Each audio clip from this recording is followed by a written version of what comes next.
Hey, this is Rich over at TVP Live with another quick tips tutorial brought to you by Adobe Photoshop Elements Independent Tutorials Group, and let's jump right in. Today's poster gave this picture as an example and wants to make his horse photos. And what you're looking at, you're noticing, is that the contrast is really high, so we want to work with contrast and also black out the background. So you don't necessarily have to take a picture of the horse in a black background, that is. So I just picked this indiscriminately off the internet so we can work with this and try to do something similar. So first things first is to cut out the horse from its original background. So we're going to have to cut carefully all the way around this. And I picked a photo that didn't have too much flyaway hair, so it's easy to cut around that. And then we'll cut these other extra spots.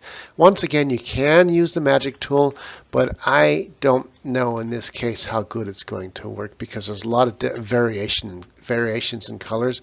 As you can see, if I try to delete, you can see it doesn't pick up very well exactly what we want. So once again, I'm going to opt to choose the eraser in a small point, like a 5-point soft brush, not a hard brush, definitely a soft brush.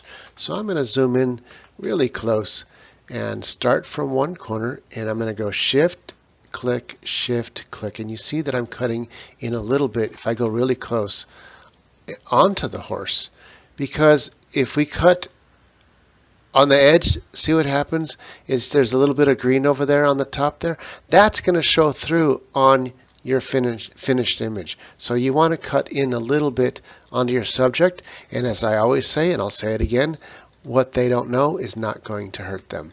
The audience will never know that you cut away a little bit of the original photo when you do this, because it's not a matter of you're cutting away parts of a horse.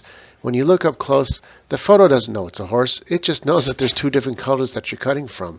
So you want to cut into a little bit into the first color, and it's that easy. Once we get that done, we're going to take the polygon tool and cut out from in between the two colors where we erased. And as long as you don't touch one end or the other, you're doing good. Boom. Double click there. I'm going to zoom out, and now we can simply hit the delete button, and that portion is gone. Nice soft edges, and you don't see any of the green. I'm going to do the same thing for here, and then we'll get to the top.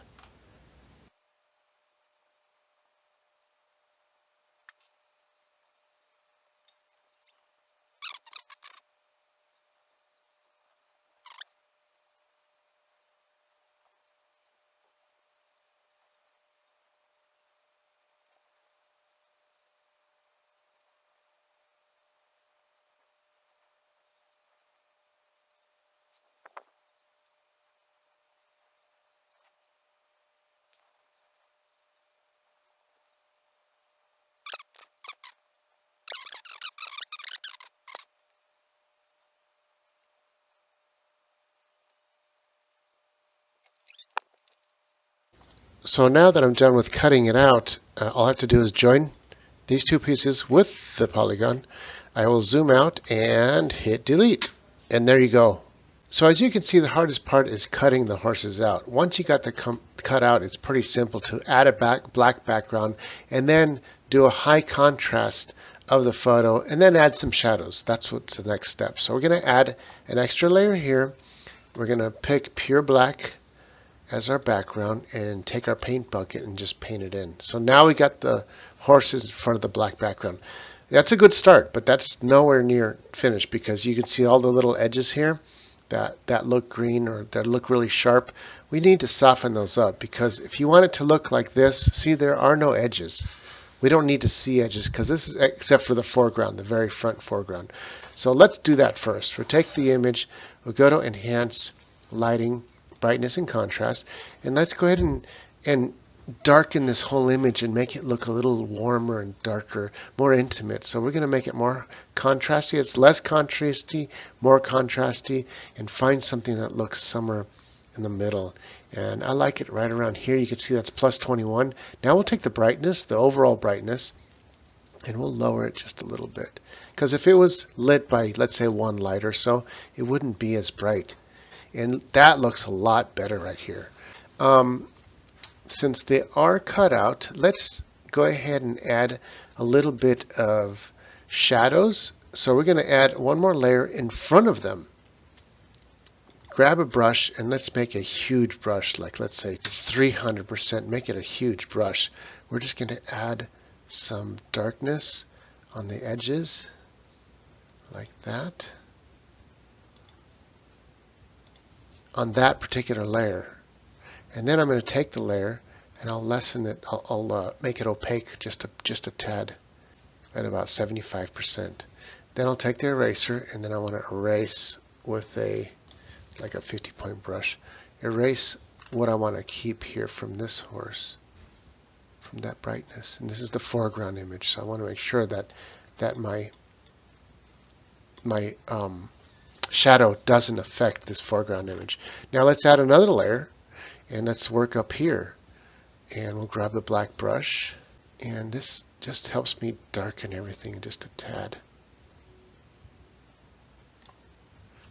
Now I'm going to take the opacity and bring it back down to about 40%. Grab an eraser. I'm going to zoom in, and once again, and erase the part that we want to keep, to make sure not to encroach too much on our foreground. See that? Actually, I kind of like that one darker. Maybe this side here. And that darkened the whole ears up here because we didn't want that to be too bright. And now you can see the before and after, before and after. Now I can take the smudge brush and do a nice big 50-point smudge and take it off of the mane a little bit here. Right here.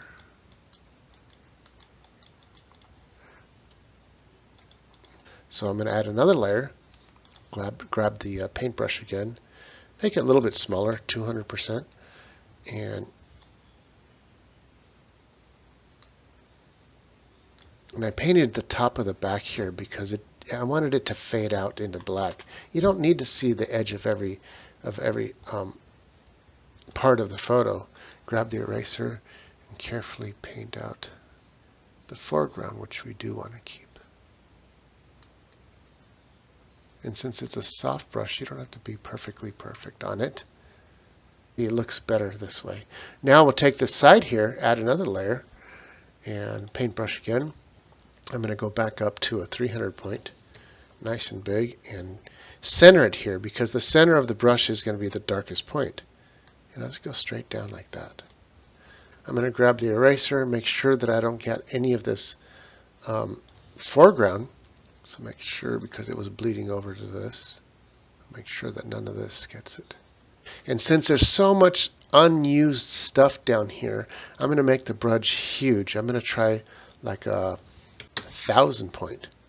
I'm going to start over here and hold shift, which will keep it centered.